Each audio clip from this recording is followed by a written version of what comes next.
Welcome to the HR Empowerment Podcast, where we will uncover strategies and new insights from HR professionals who discuss up-to-date regulations, best practices, and the most pressing topics like diversity and equity, leadership, dealing with difficult situations, and much more that affect your bottom line and business. Thanks for joining us.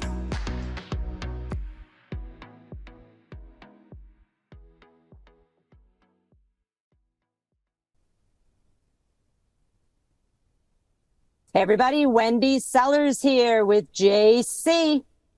Wendy, when I think about pebbles in a pond, the thoughts that we're putting forward in these shows are going to create ripples that will last for a long time. Ladies and gentlemen, thanks for coming back.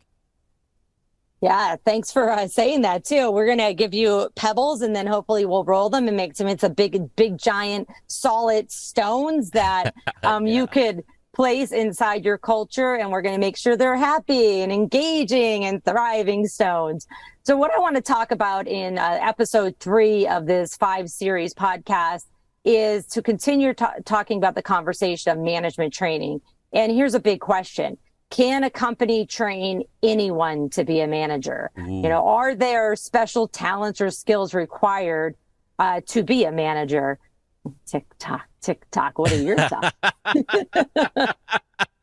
Well, ultimately, at the end of the day, we do have to look for some of the core essence within someone. It's interesting when we think about behavioral assessments and trying to find the right candidates for jobs as to whether or not individuals have what it takes, not only to fit within our culture, but as a person themselves, to actually embrace the job at hand, to do it the right way. They don't necessarily need to be an expert at the job or even the industry, but as long as they know how to work with people, a good interpersonal skills, it's all very good stuff. There's a piece here, Wendy. This is from Gallup's 2015 State of the American Manager Report, and it says only 35% of American managers, the actual managers, are engaged in their jobs. And additionally, just 1 in 10 employees possess the desired talent combination that distinguishes excellent managers. And another 2 in 10 persons are capable of managing well and have some of the required talents. That's fascinating. It's fascinating and scary, to be quite honest, especially the first part. And here's the thing that is a kicker. You said the 2015 State of the American Manager Report that only 35% of managers are engaged in their jobs. And that was pre-pandemic. Yeah. And so, there's probably a lot of people that said, I'm out of here. I'm not going to be a manager anymore, but I'm going to stay and take the job and take the paycheck, but I'm just going to check out a little bit. That survey is old enough for someone to have been born and now be in 2nd grade. Unbelievable. And I'm with you on that, and it's not bad stats, but how much worse is it now? Or is it better? It's got to be worse. I mean, I tell, we'll find out from the other 2 reports from Gallup. You guys can read through that on your own and download it, but it is very scary. When we're talking about employees not being engaged, we should be looking at the managers that manage those employees and really focus in on this statistic here. More than half of the employees in that survey, in one of the Gallup surveys, more than half of the employees who strongly agree, give a 5 on 5 point scale, with 5 being the highest, that their manager is open and approachable, are actually engaged. So they say, yeah, my manager is open and approachable, but I'm still not engaged. Oh, man. So it's hard. It's hard to be a manager. It's hard to be a director. It's hard to be a business owner. I would say, and this is unscientific, but I would say, just because I deal with a lot of small businesses, is most companies create a business because they're like, I have this awesome service, or I have this amazing product, and they put it into place, and they're right. It's an awesome service and amazing product, but they're like, oh, I didn't realize I was going to have to manage employees and figure out those skills too. Don't I just tell them, do what I say, not as I do? Oh, no, not anymore. Not anymore, that's for sure. It's also an interesting conundrum that you bring up, too. If somebody is matriculating into the organization and they do possess the required skills, but they're fitting in the culture and getting acclimated at the same time. It's also quite plausible if you don't have a good executive core in place that they could maybe not be living up to their potential within your four walls, that they could be dissuaded from moving forward with doing good things. And it might take them longer to reach the achievements because they're also dealing with culture that's been in place for a long time.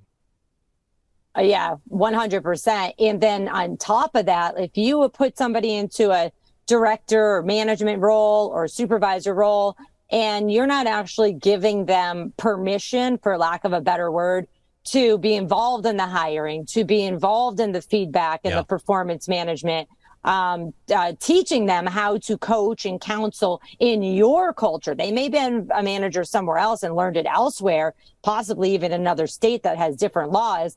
But you need to make sure you're teaching everybody, this is how we do it in this organization. Yes. I hired you manager. I promoted you manager for the skills that you do bring from somewhere else.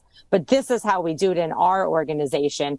In that Gallup State of the American Manager report, it says that 2/3 of employees strongly agree that their manager actually helps them set work priorities and goals, and those people are engaged. So it's very, very important for the manager to know, what are my employees doing on a day-to-day basis, but not just micromanaging, saying, you know, what do you want to do when you grow up? And I hate saying that, but what do you want to do in 60 days, 90 days, 3 years?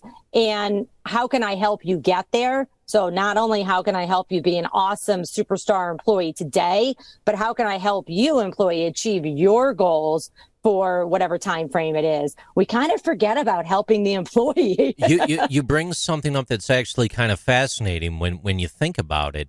It's that dissection between coming out with a firm schedule and saying, yes, you have to do this day, this time, by this decree, period, no matter what, X, Y, Z.